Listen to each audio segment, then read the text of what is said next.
सध्याला ना आमच्या घरामध्ये असा कोकणचा खूप सारा खाऊ भरून ठेवलाय म्हणजे आयत्या वेळेला करता येतो. तर तेव्हापासून हा धडाकाच चालू आहे, की आज हे कर, उद्या ते कर. तर चला आज मी काय केलं तर सुकटची ही मस्त अशी भाजी केली. 2 वाट्या सुकट निवडून घेतले. स्वच्छच असतात हे निवडायची गरज नाही. तरी पण आपलं समाधान निवडून घेतले. गरम पाण्यामध्ये ह्याला छान असं थोडंसं चोळून घ्यायचं आणि 10 मिनिटासाठी बाजूला ठेवायचं. म्हणजे याच्यावरची जी चुकून रेती वगैरे राहिली असेल ना, तर ती तळाशी जाऊन बसते. तर हे आपण एक 5-10 मिनिटासाठी बाजूला ठेवून देऊ आणि त्यानंतर आपण ही बाकीची तयारी करून घेतो. याच्यासाठी काही जास्त तयारी करावी लागत नाही. कोणताही तामझाम नाहीये. फक्त हे 2 मिडियम साईजचे कांदे बारीक चिरून घेतले आणि 1 टोमॅटो असा हा बारीक चिरून घ्यायचा. टोमॅटो नसला तरी पण चालेल, असं काही नाही, टोमॅटो हवाच आहे. तर त्यानंतर एक कढीपत्ता तर हवाच याला. कोणतेही फिशचे पदार्थ असतील आणि त्याला कढीपत्त्याची फोडणी असेल ना, खूप छान लागते. आता इथे 5 मिनिटं झालेत. आपण हे अलगद वरचे सुकट छान असे पिळून घेऊयात. खालचं ढवळायचं नाही, खाली थोडीशी रेती बसलेली असते, ती पण नंतर व्यवस्थित साफ करून घेऊयात. तर अशा पद्धतीने मी हे सर्व सुकट पाण्यातून निथळून काढून घेतले. झटपट होणारी ही अशी आपली रेसिपी आहे. तर चला मग आता गॅसवरती कढई ठेवून घेतली. गॅसची आच एकदम मीडियम ठेवून घ्यायची. त्याच्यामध्ये 2 ते 3 चमचे तेल घालून घेऊयात. तेल तापलं की त्याच्यामध्ये थोडीशी मोहरी फोडणीला द्यायची, मग थोडेसे जिरे द्यायचे. जिरे मोहरे छान तडतडली की कढीपत्त्याची फोडणी द्यायची आणि कांदा घालून घ्यायचा. एकदम साधी सिंपल रेसिपी आहे.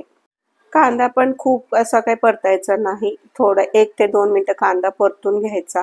त्यानंतर आपण बाकीचे मसाले घालायचे.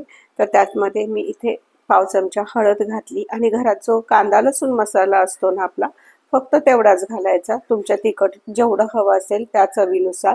तर ते पण व्यवस्थित आपल्याला फोडणीमध्ये परतून घ्यायचंय. बघा ही रेसिपी आवडली ना तर माझ्या ह्या वेदिका रेसिपीज चॅनेलला एकदा व्हिजिट द्या आणि बाकीच्या रेसिपी पण बघा आणि आवडल्या तर माझ्या ह्या वेदिका रेसिपी चॅनेलला नक्की सबस्क्राईब करा आणि एक लाईक तर नक्कीच करा.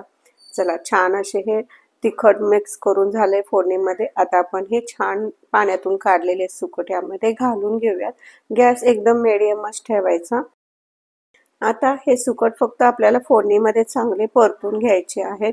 जास्त वेळ काय परतायची गरज नाही आणि याला शिजवायची पण गरज नाही. ऑलरेडी आपण हे पाण्यातून निथळून काढलेले असतात. ते वाफेवरच शिजतात. तरी पण वाटलं ना आपल्याला, तरी पण आपण त्याच्यावरती थोडासा पाण्याचा हबका देऊन पण शिजवणार आहोत. तर त्यानंतर आपण त्याच्यामध्ये छान बारीक चिरलेला टोमॅटो घालूयात. जर टोमॅटो नसेल तर त्याच्याऐवजी तुम्ही कोकम असतं ना घरामध्ये, ते थोडंसं पाण्यात भिजवून ते कोकमसहित पाणी यामध्ये वरून टाकलं ना तरी चालतं. चवीनुसार मीठ घालून घेतलं. परत एकदा हे छान पसरून घेतलं आणि आता परत आपण त्याच्यावरती थोडासा पाण्याचा हबका पण देतोय. जास्त पाणी नाही टाकायचं. हे खूप मऊ असतात, नाजूक असतात, हे लगेच शिजले जातात. तर अशा पद्धतीने पाण्याचा हबका द्यायचा आणि हे गॅस बारीक करून 2 मिनिटासाठी ह्याला ताट झाकून वाफ द्यायची. 2 मिनिटानंतर बघा सुकटची ही भाजी आपली तयार आहे. गरम गरम भाकरी बरोबर खावा, भाताबरोबर खावा, मस्त लागून जाते. आयत्या वेळे बनवता येते आणि ही चांगलीच भाजी लागते. चला मग ही रेसिपी तुम्ही शेवटपर्यंत बघितली त्याबद्दल तुमचे धन्यवाद आणि असेच आपण भेटूयात नवीन नवीन छोट्या साध्या रेसिपीज घेऊन.